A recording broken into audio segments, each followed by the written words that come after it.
Busque la epístola a los Gálatas capítulo 5. Hoy quiero hablar del tema cómo amar y ser amado. En la actualidad tenemos una generación que habla mucho sobre el amor, pero francamente debo decir que es una generación que lo que menos conoce es sobre el amor. Me refiero al verdadero amor.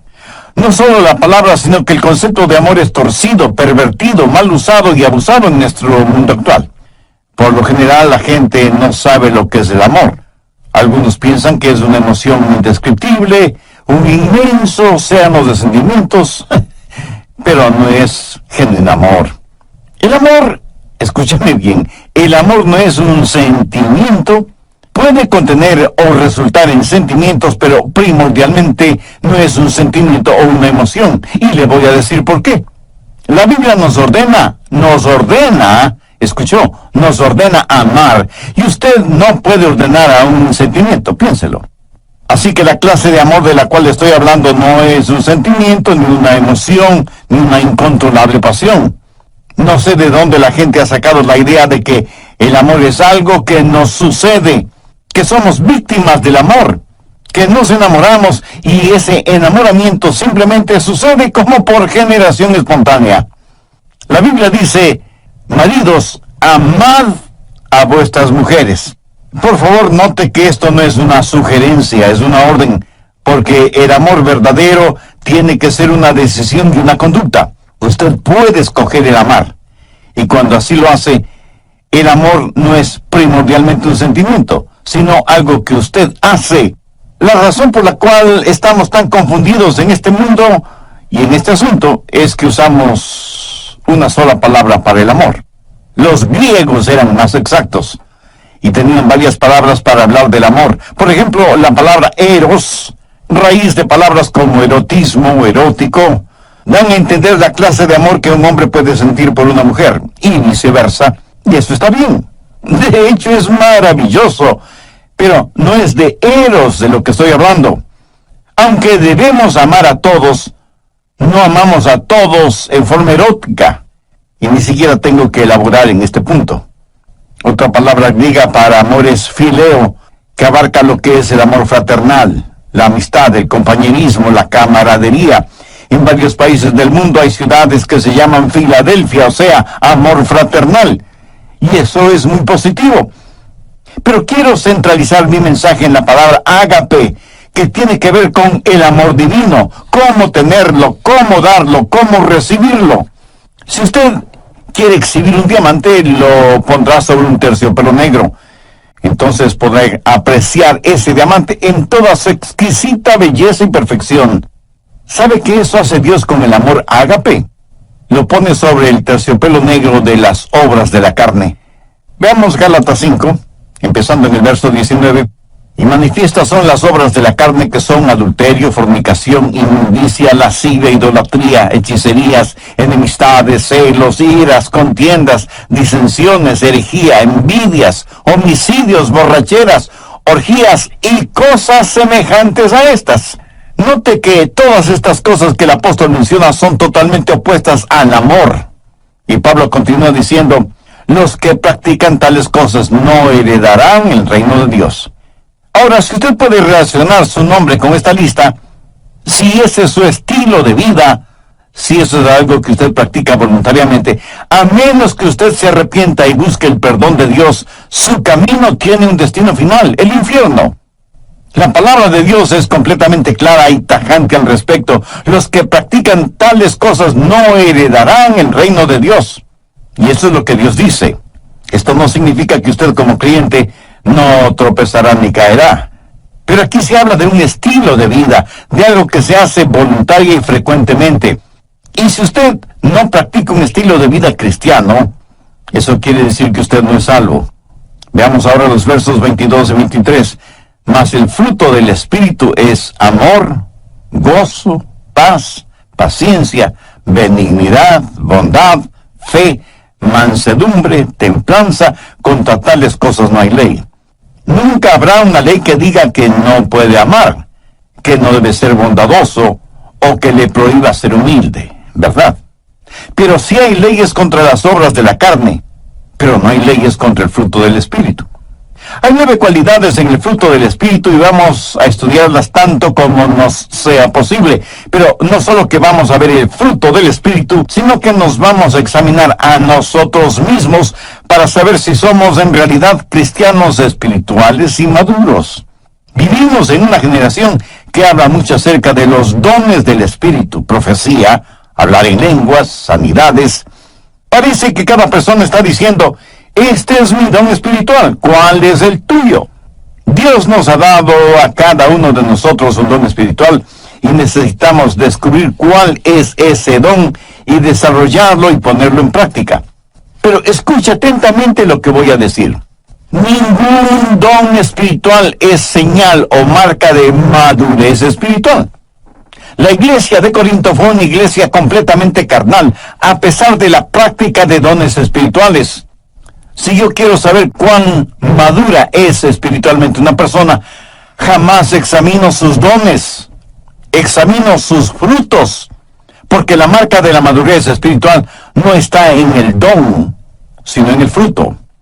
Al describir ágape, el amor divino, debemos notar varias cosas. Primero, el amor tiene que ver con decisión y conducta. Segundo, la descripción de este amor. Tercero, el desarrollo de este amor. Y cuarto, el deseo por este fruto.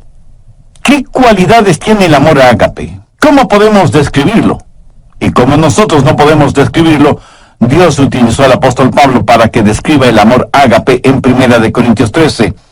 El amor ágape tiene 10 cualidades distintivas, de acuerdo a 1 Corintios 13. Si en su corazón y en su vida usted tiene estas 10 cualidades, entonces usted es un cristiano espiritualmente maduro. Primero, el amor ágape es sufrido. 1 Corintios 13:4, el amor es sufrido. El verdadero amor nos capacita para ser pacientes.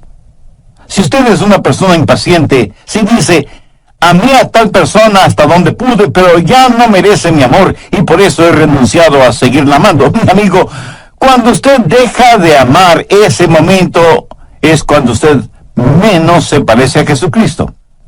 La Biblia dice que Jesús, habiendo amado a los suyos, los amó hasta el fin. El verdadero amor es sufrido, paciente. Perdona 70 veces 7, pero no se contenta con perdonar 490 veces, sino que sigue perdonando y perdonando y perdonando. ¿Por qué? Porque el amor es sufrido. Segundo, el amor ágape es benigno. ¿Y ahora qué es benignidad? Es servirnos los unos a los otros. No es servirnos los unos de los otros. Si nos amáramos, ¿qué haríamos los unos por los otros? Permítame ilustrar esto en primera persona. Si usted me ama, ¿qué es lo que me daría? No me daría lo que yo merezco, sino lo que yo necesito. Veamos Lucas 6, los versos 27 y 28. Pero a vosotros los que oís os digo, amad a vuestros enemigos, haced bien a los que os aborrecen, bendecid a los que os maldicen y orad por los que os calumnian. ¿Qué debemos hacer por nuestros enemigos? Amarles, ayudarles, ser bondadosos con ellos, orar por ellos. Y algunos de ustedes estarán pensando: pastor, yo no puedo hacer eso ni siquiera por mis amigos, menos lo voy a hacer por mis enemigos. Permítame hacer una pregunta. ¿Alguna vez lo ha tratado siquiera? Si alguien le ha hecho daño, ¿ha tratado usted de hacerle un bien? En otras palabras, ¿es usted para esa persona una bendición? Porque eso, mi amigo, es el amor ágape. Tercero, el amor ágape es sincero. El verso 4 dice: el amor no tiene envidia. Si usted es una persona envidiosa, celosa, es porque no ama a la persona que envidia o que cela. Si usted me envidia o yo le envidio, es porque ambos queremos las cosas que el otro tiene. Si yo quiero algo que es suyo, no me regocijaré de que usted lo tenga. Eso no es amar con sinceridad, así como no lo es que me disguste sobremanera cuando usted es alabado, cuando considero que su ganancia es mi pérdida. ¿De qué amor sincero podría estar hablando? El amor verdaderamente sincero se regocija cuando los demás son bendecidos y prosperados. Cuarto, el amor ágape no es jactancioso, más bien le capacita para que sea humilde, para que no sea vanidoso ni prepotente, ni mire a los demás por encima del hombro. La Biblia dice que no debemos considerarnos más que los demás. Busque Proverbios 21:4. Altivez de ojos y orgullo de corazón y pensamientos de impíos son pecado. El orgullo y el genuino amor no pueden habitar en nuestro corazón al mismo tiempo. No podemos ser vanidosos y bondadosos a la misma vez. Una persona llena de egoísmo y orgullo jamás puede ser una persona llena del amor ágape. Sabe que las personas orgullosas son además argumentativas. La Biblia dice que solo por el orgullo viene la contención. ¿Sabe cuál es el problema en los hogares cuando hay argumentos y contenciones? Que se están enfrentando nuestros egoísmos y nuestros orgullos y ninguno quiere perder. Quinto, el amor ágape es considerado. Verso 5. No hace nada indebido. ¿Sabe lo que eso significa? Significa que el verdadero amor es cortés, gentil. Cuando una persona hace lo indebido es una persona tosca, ruda. Y todos conocemos a personas así, ¿no es cierto? Empujan para pasar, nunca piden permiso ni disculpas, se meten a la fuerza, desconocen las palabras por favor y muchas gracias. Lo triste y lamentable es que hay muchos cristianos que son así. ¿Qué es la cortesía? Pues no es nada más que la demostración del amor en las cosas pequeñas o aparentemente insignificantes. ¿Y quién no tiene amor en las cosas pequeñas? ¿Cómo podría tenerlo en las cosas grandes?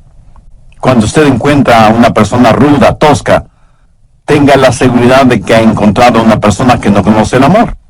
Una persona que no puede ser el reflejo del Señor Jesucristo, quien fue humilde y gentil, y siempre pensó primero en los demás. Sexto, el amor ágape es un amor que se niega a sí mismo. Mire lo que dice el verso 5. No busca lo suyo. Nunca dice, yo primero, o yo conozco mis derechos. Escúcheme, cuando usted oye a una persona decir que conoce sus derechos, tenga la seguridad de que no está hablando motivada por el amor. Permítame decir una cosa muy importante. Cuando usted recibió al Señor Jesucristo y fue salvo, usted perdió todos sus derechos. Porque ¿qué derechos tiene una persona muerta? Usted está crucificado con Cristo. Ha sido comprado por un precio. Ahora pertenece a Jesucristo.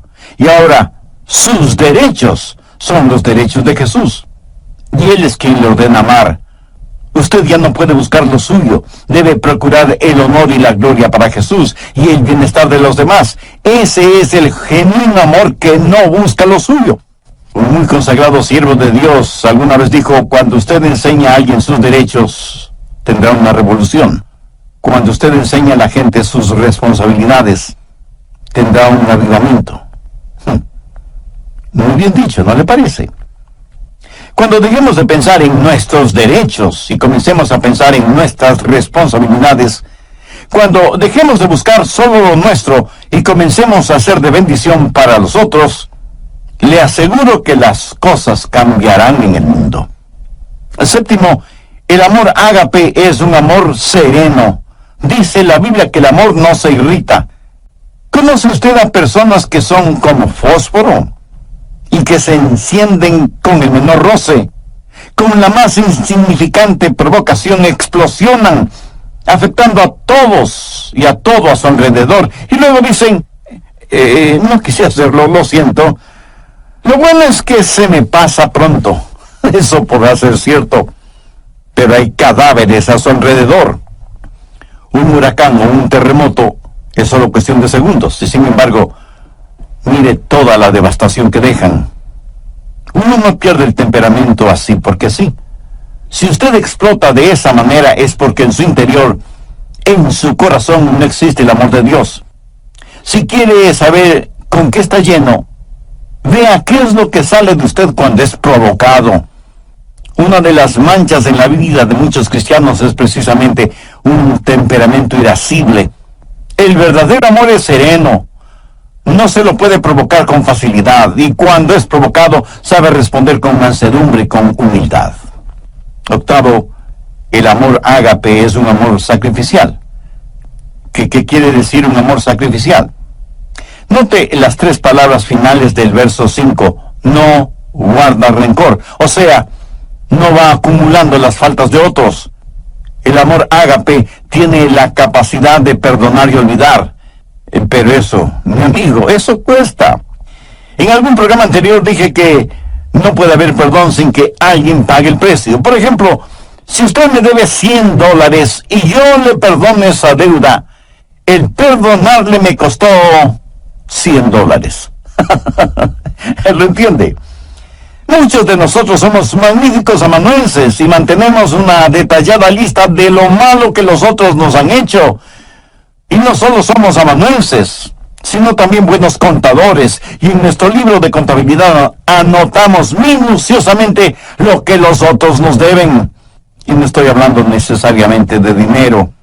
Tenemos necesidad de aprender a perdonar y olvidar, sabiendo que hay un precio que pagar y un dolor que experimentar.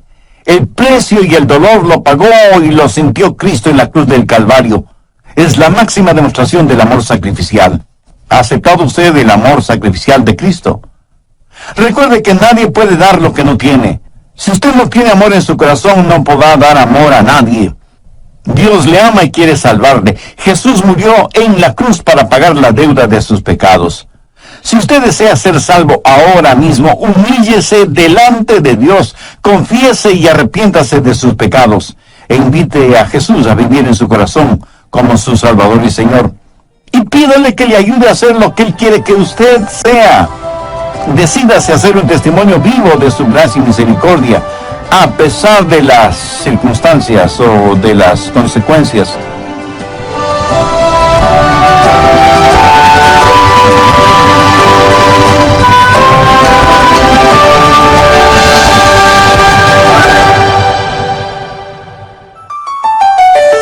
El Dr. Rogers nació y creció en el estado de la Florida, tierra de frutos cítricos por excelencia, y él cuenta que en su casa tenían árboles ornamentales de naranjas agrias.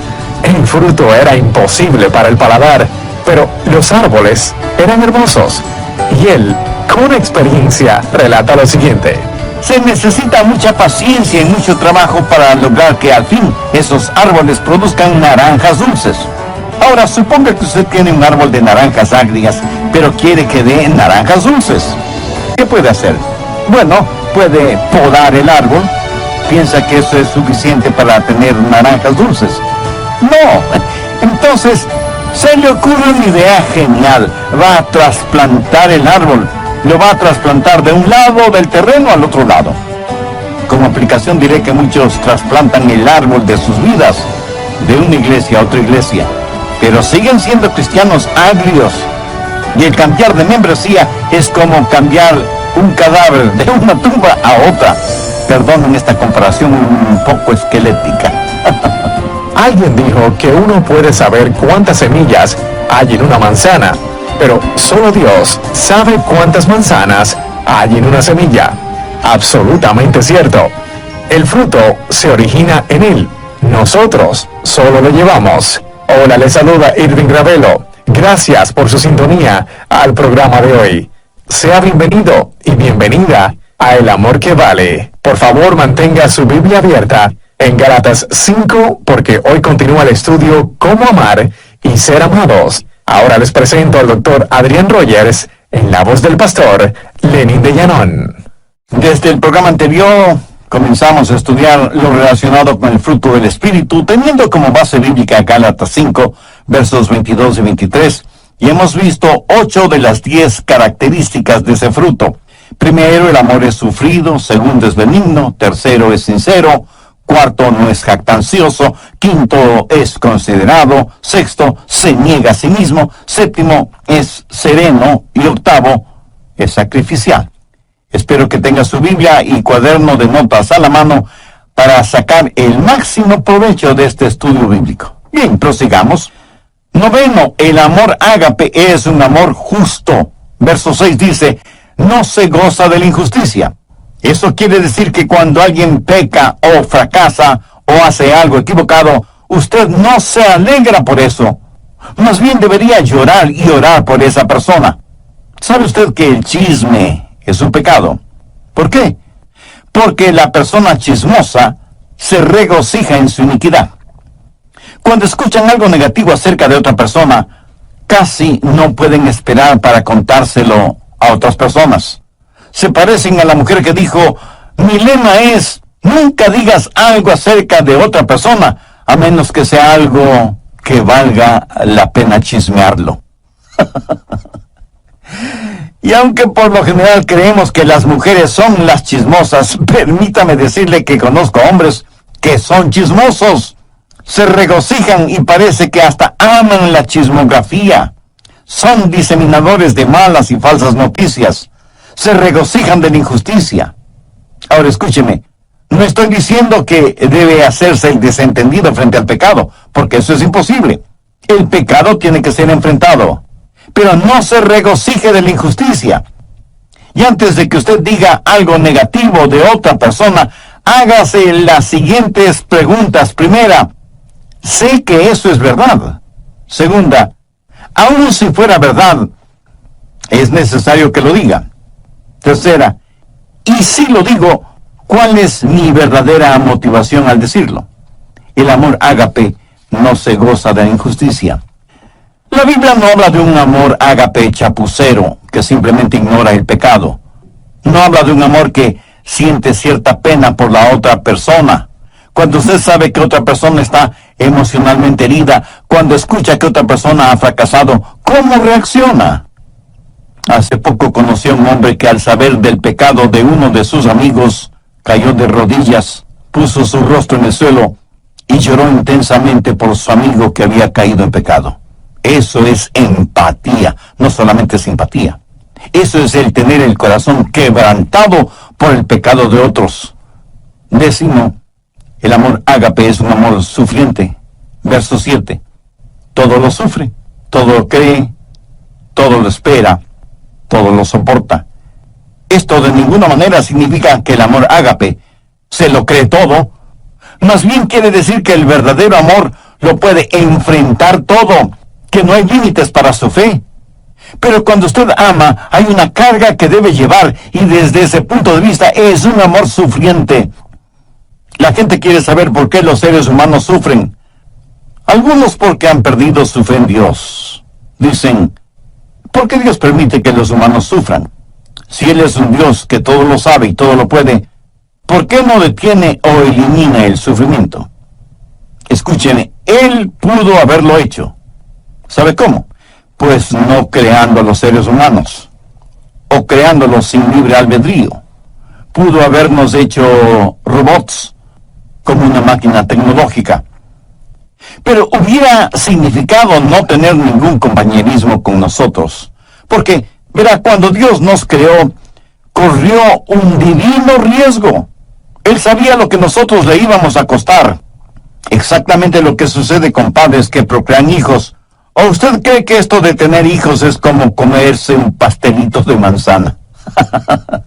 Mi amigo, tener hijos cuesta no solo en términos monetarios, sino también espirituales y emocionales. Y aunque usted no lo crea, de una u otra forma, nuestros hijos nos romperán el corazón. Dios sabía lo que iba a costar cuando nos creó y nos dio la capacidad de elegir. Y elegimos pecar. Cuando nos dio la capacidad de decir sí, también nos dio la capacidad de decir no. Para que un ser humano escoja a Dios, debe querer escoger a Dios. ¿Lo entiende? Dios nos dio ese libre albedrío, nos hizo de esa manera, pero al mismo tiempo Dios sabía que iba a sufrir. Cuando Dios escogió amar, escogió también el sufrir. Y alguien me preguntará, Pastor, ¿puede Dios sufrir? Permítame responder con una pregunta. ¿Sufre usted como padre cuando su hijo hace algo equivocado? Piénselo bien antes de contestar. La historia del hijo pródigo en el capítulo 15 de Lucas enseña que cuando un padre terrenal tiene un hijo rebelde, sufre. De la misma manera, cuando nosotros hacemos algo equivocado, nuestro Padre Celestial sufre. En Efesios 4:30 leemos, no contristéis al Santo Espíritu de Dios. ¿Lo ven? Nosotros podemos contristar al Santo Espíritu de Dios. Un aparato electrodoméstico, cuando se daña, le puede molestar. Pero solo sus hijos. No sufre el Señor Jesucristo. Cuando Pablo se encontró con Jesús en el camino a Damasco, ¿qué le dijo Jesús? Saulo, Saulo, ¿por qué me persigues? La respuesta de Pablo, si el asunto no fuera tan serio, sería casi infantil. Le dijo que no le perseguía a él, a Jesús, sino a los cristianos. Escúcheme, cuando usted persigue al cuerpo, también persigue a la cabeza. Cuando el cuerpo sufre, la cabeza sufre, y Jesús fue perseguido. Cuando una novia es infiel, impura, y no le presta ninguna atención al novio, ¿cree usted que el novio sufrirá? Le puedo asegurar que sí. ¿Quién es la novia? La iglesia. ¿Quién es el novio? El Señor Jesús. Cuando la novia sufre, el novio sufre también. Y cuando el novio decide amar a la novia, también decide sufrir. Y algunos dirán, pero Dios es Dios. Él no tiene que sufrir. Ciertamente, Él no tiene que sufrir, pero Él escogió sufrir. ¿Por qué? Déjenme ilustrar este punto. Suponga que usted y su cónyuge van a tomar las vacaciones soñadas toda una vida. ¿Será su segunda luna de miel en una de las islas de Hawái? Suponga que alguien les ha provisto un precioso condominio en la isla, a la orilla de una fabulosa playa, pero asimismo suponga que no tienen suficiente dinero para hacer todo lo que quieren hacer. Pero ya están ahí, dispuestos a disfrutar a plenitud del sol, la playa, el mar, las palmeras, la música y la deliciosa comida. Suponga que más o menos a las 6 horas de estar en la isla, en el continente, uno de sus nietos es golpeado por un automóvil y las preguntas surgen de inmediato. Debemos llamar a los abuelos para avisarles. Debemos interrumpir sus tan anheladas vacaciones. Ahora, ¿cuántos abuelitos y abuelitas que me están escuchando dirían, prefiero no saber nada y que me dejen disfrutar de mis vacaciones? ¿Cuántos tendrían la actitud de, si algo malo sucede, sea lo que sea, no queremos saberlo? No queremos que nada arruine nuestras vacaciones. Le puedo asegurar que antes de viajar rumbo a Hawái, usted habrá dicho a sus hijos y demás familiares, si algo sucede, llámenos de inmediato. Si algo podemos hacer desde allá, lo haremos. Y si no, regresaremos en el próximo vuelo. Eso es lo que hace el amor sacrificial. Las necesidades de los otros están o deben estar por encima de nuestras satisfacciones personales. Porque cuando usted se preocupa de las necesidades de los demás, sentirá una satisfacción personal indescriptible. Tercero, el desarrollo de este amor. Busque Gálatas 5:19. Habla de las obras de la carne. Las obras de la carne son naturales. Las obras del Espíritu son sobrenaturales. Las obras de la carne es lo que hace el pecado en nosotros.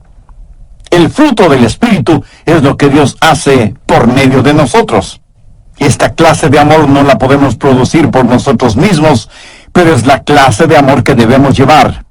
En Juan 15:5 leemos que Jesús dijo, yo soy la vid, vosotros los pámpanos, separados de mí nada podéis hacer. Note que Jesús no dice que nosotros produciremos esta clase de amor. Romanos 5:5 es un versículo muy interesante, porque el amor de Dios ha sido derramado en nuestros corazones por el Espíritu Santo que nos fue dado. ¿Lo ve? Aquí se está hablando de un amor sobrenatural, el amor que proviene de la vid, se esparce en los pámpanos y produce el fruto. ¿Lo entiende? Usted no produce el fruto, solamente lo lleva. Yo nací y fui criado en la Florida, tierra de frutos cítricos por excelencia. En casa teníamos árboles ornamentales de naranjas agrias. El fruto era imposible para el paladar, pero los árboles eran hermosos. Y se necesita mucha paciencia y mucho trabajo para lograr que al fin esos árboles de naranjas agrias produzcan naranjas dulces. Ahora suponga que usted tiene un árbol de naranjas agrias, pero quiere que dé naranjas dulces. ¿Qué puede hacer? Bueno, podría podar el árbol. ¿Piensa que eso es suficiente para tener naranjas dulces? No. Entonces se le ocurre una idea genial. Va a trasplantar el árbol, lo va a trasplantar de un lado del terreno al otro lado. Como aplicación diré que muchos trasplantan el árbol de sus vidas de una iglesia a otra iglesia, pero siguen siendo cristianos agrios. Y el cambiar, cuidar el nivel de humedad de la tierra, que no le falta agua ni fertilizantes, y por último, cambiarle de nombre. Ya no se llamará árbol de naranjas agrias, sino árbol de naranjas dulces. Y para ayudarle al árbol a que produzca naranjas dulces, usted amarra en sus ramas varias deliciosas y dulces naranjas, esperando que esas ricas naranjas motiven al árbol a dar naranjas dulces. Y muchos de ustedes me dirán con toda razón que nadie, por ignorante que sea en cuestión de árboles frutales, haría una tontería así. Mi amigo, no es asunto de trasplante, ni asunto de podar el árbol, ni de fertilizarlo, ni de cambiarle de nombre, ni de amarrar en sus ramas buenos frutos, que solo serán decorativos. Es la naturaleza del árbol la que debe ser cambiada. Cuando ese árbol sea injertado en un árbol bueno, la naturaleza de ese árbol será cambiada, porque recibirá una naturaleza que no es la suya propia, pero tendrá que aprender a llevar el fruto de su nueva naturaleza. La Biblia dice que cuando somos salvos, somos participantes de la naturaleza divina. La naturaleza de Dios viene a nosotros. Pero esta es la clase de amor que no es el fruto de las obras de la carne, raíz de amargura, sino que es el fruto del Espíritu, es la naturaleza del Dios Todopoderoso que ha sido injertada en usted, en mí, en nosotros. Cuarto, el deseo por este fruto. ¿Para qué sirven las frutas? Pues para comérselas, y mientras más frescas y al natural, mucho mejor. ¿Han notado que las frutas despiden una fragancia extraordinaria? Uno puede reconocer una fruta solo por el olor, aún antes de mirarla o palparla. Imagínese ahora la bendita fragancia del fruto del Espíritu. ¿Sabe lo que el mundo necesita este mismo momento? Algunos de inmediato me dirán, el mundo necesita paz, bienestar económico, buena salud, progreso científico, etcétera, etcétera. Y aunque todo eso es verdad, el mundo lo que más necesita, sin embargo, es la realidad del fruto del Espíritu. Esa es la única manera de amar y ser amado. Cuando usted permita que el Señor habite en su humanidad y demuestre su deidad a través suyo, no será un amor humano el que usted exhiba, sino que será un amor divino. No será su vida la que viva, sino la vida de Jesús en usted. Su vida tendrá la fragancia de nuestro Señor Jesucristo. Anote al margen Efesios 5:2. Andad en amor, como también Cristo nos amó y se entregó a sí mismo por nosotros, ofrenda y sacrificio a Dios en olor fragante. ¿De dónde sale todo ese fruto? De una semilla muy pequeña. ¿Cómo es que se esparce el cristianismo? Cuando entendamos que la semilla está en el fruto, cuando empecemos a vivir Gálatas 5:22 y 23, más el fruto del Espíritu es amor, gozo, paz, paciencia, benignidad, bondad, fe, mansedumbre, templanza, entonces empezaremos a reproducirnos. Permita que el Espíritu de Dios hable a su corazón ahora mismo. Usted puede ya ser salvo, pero ha caído, ha tropezado, y se ha vuelto tan carnal que ha dejado de llevar su fruto espiritual. En Lucas 6, versos 44 y 45 leemos, porque cada árbol se conoce por su fruto, pues no se cosechan higos de los espinos, ni de las zarzas se vendimian uvas. El hombre bueno del buen tesoro de su corazón saca lo bueno, y el hombre malo del mal tesoro de su corazón saca lo malo, porque de la abundancia del corazón habla la boca. ¿Quiere orar una sencilla oración conmigo?